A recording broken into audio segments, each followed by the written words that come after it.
తీస్తా, నాలో ఉన్న క్రియేటివిటీ మొత్తం బయటికి తీస్తా, నా తడాకా చూపిస్తా. స్టార్ట్ చేద్దాం. It's laughing time.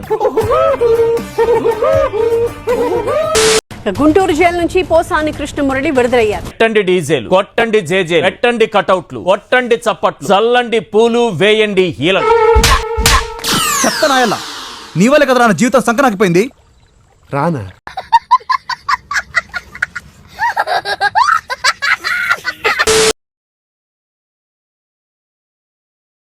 చంద్రబాబుపై అనుచిత వ్యాఖ్యల కేసులో గత నెలలో అరెస్ట్ అయిన పోసానికి హైకోర్టు బెయిల్ మంజూరు చేయడంతో జైలు నుంచి విడుదలయ్యారు. ఏమైనా ఇబ్బంది పెట్టాడా?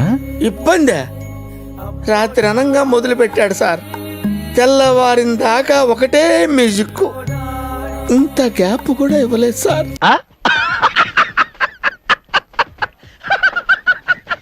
అయితే జైలు నుంచి బయటకు వచ్చిన తర్వాత పోసాని కృష్ణమురళి భావోద్వేగానికి గురయ్యారు. పుచ్చుకోండి. నేనేం పాపం చేశాను, నాకే ఇన్ని కష్టాలు వచ్చాయి. ప్రభు హరిరామ్ కృష్ణరాధం జగన్మోహన్ రెడ్డి పిల్లాడిని చంపేస్తారా?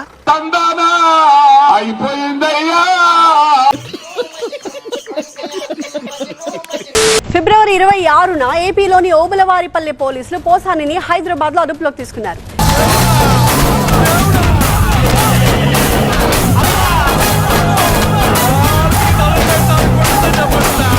అనుచిత వ్యాఖ్యలు, మార్ఫింగ్ కేసుకి సంబంధించి అరెస్ట్ చేసిన పోలీసులు అమ్మా క్షమించమ్మా, నోటికొచ్చిన భాష వాడేశాను, కారు కూతలతో మీ మనసు గాయపరిచానమ్మా, నన్ను వదిలిపెట్టమ్మా. రాజంపేట కోర్టులో హాజరుపరిచారు.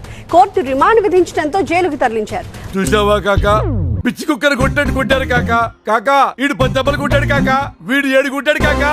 కొట్టాడు, తీసుకున్నాం. ఆ తర్వాత ఏపీలోని పలు జిల్లాల్లోని పోలీస్ స్టేషన్స్ లో కూడా 16 కేసులు నమోదవడంతో నేను ఇలా బుక్ అయిపోతాను కల్లో కూడా ఆడుకోలేదు. ఊరుకోవాలడు నేను వెళ్ళిపోతా.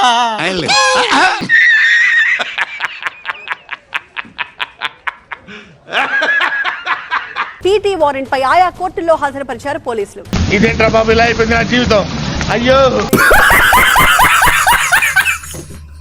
ఈ క్రమంలో రాజంపేట, నర్సరావుపేట కేసులతో పాటు ఏంటి ఆశ్చర్యకరంగా ఉందా?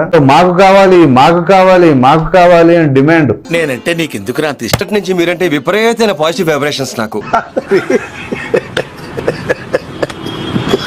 ఇటీవల నమోదైన కేసుల్లో కూడా బెయిల్ వచ్చినప్పటికీ కొద్ది రోజుల క్రితం సిఐడి పోలీసులు కూడా ఆయన అదుపులోకి తీసుకుని విచారించడంతో ఇంత డిమాండ్ గతంలో ఏ ఒక్క వ్యక్తికి రాలా, పోసాని కృష్ణమురళికే దక్కింది ఈ అదృష్టం.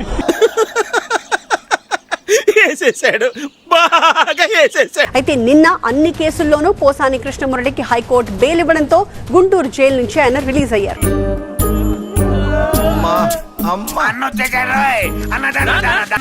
ఎలా ఉందన్నా?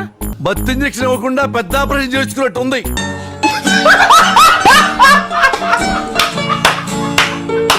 పోసాని రిలీజ్ అయ్యారు, కానీ కండిషన్స్ అప్లై అంటోంది కోర్టు. ఏంట్రా ఇది? ఎలాంటి షరతులు విధించింది? 4 షరతులను అయితే విధించడం జరిగింది. ఇందులోది మొదటగా దేశాన్ని విడిచి వెళ్ళకూడదని కూడా చెప్పడం జరిగింది. అదే మీ కష్టం పగవాడికి కూడా రాకూడదు గురుగారు. మరేరా ఫిర్యాదు మీద సిఐడి కేసు నమోదు చేసింది కాబట్టి ఈ కేసుకు సంబంధించి కూడా బయట ఎక్కడా కూడా వ్యాఖ్యలు చేయకూడదంటూ కూడా 2వ కండిషన్ విధించడం జరిగింది. కండిషన్ లో ప్రధానమైంది మంగళవారం, గురువారం 4 వారాల పాటు మంగళ గురువారాల్లో సిఐడి కార్యాలయానికి, మంగళగిరిలో ఉన్న సిఐడి కార్యాలయానికి వచ్చి అక్కడ సంతకం పెట్టాల్సి ఉంటుంది. సోమవారం పని ఉంది, అర్జెంట్ పనా చాలా. రాకైతే మంగళవారం మేము వచ్చి అరెస్ట్ చేస్తాం. ఆ తర్వాత అసలు సంతకం పెట్టడానికి రానక్కర్లేదు. 10 గంటల తర్వాత 12 గంటల మధ్యలో సిఐడి కార్యాలయానికి రావాలని చెప్పడం కూడా 3వ షరతు విధించడం జరిగింది.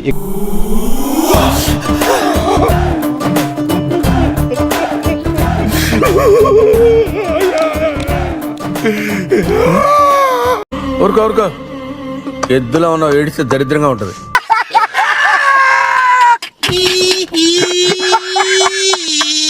ఇక 4వ షరతు కేసు విచారణకు సంబంధించి పూర్తిగా సహకరించాలని కూడా చెప్పడం జరిగింది. ఈ నేపథ్యంలోనే ఈ కండిషన్స్ తో పాటు 2 లక్షల రూపాయల పూచికత్తు, అదేవిధంగా 2 షూరిటీలను కూడా ఇవ్వడం జరిగింది. రూపాయల మిలాడ్ ఇప్పుడు నా దగ్గర అంత డబ్బు లేదు కానీ నా క్లయింట్ జైల్లో రాళ్ళు కొట్టి ఆ జరిమానా కడతాడని సవినయంగా విన్నవించుకుంటున్నాను.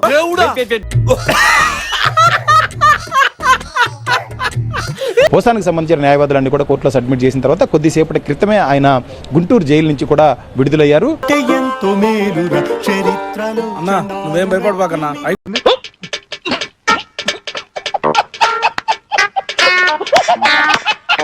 విడుదలైన తర్వాత వైసీపీ నేతలు ఆయన వద్దకు వచ్చి మాట్లాడడం జరిగింది. ముఖ్యంగా జిల్లా అధ్యక్షుడుగా ఉన్న అంబటి రాంబాబు పోసాన్ని పలకరించడం జరిగింది. గొప్ప సిద్ధాంతి, ఈడో గొప్ప యాదాంతి. పోసాన్ని అంబటి రాంబాబు పలకరించిన సమయంలోనే ఆయన భావోద్వేగానికి గురవడం జరిగింది. మూర్తి గారు, ఇలాంటప్పుడే గుండె రాయి చేసుకోవాలి. ఏం చేస్తాం?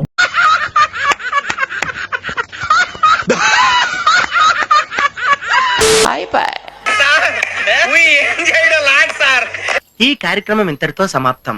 రేపు ఇదే అలవాసులపై మళ్ళీ కలుసుకుందాం. అంతవరకు సెలవా మరి. నా ఛానల్ పేరు గుర్తుందిగా, ప్లీజ్ లైక్, షేర్, సబ్స్క్రైబ్.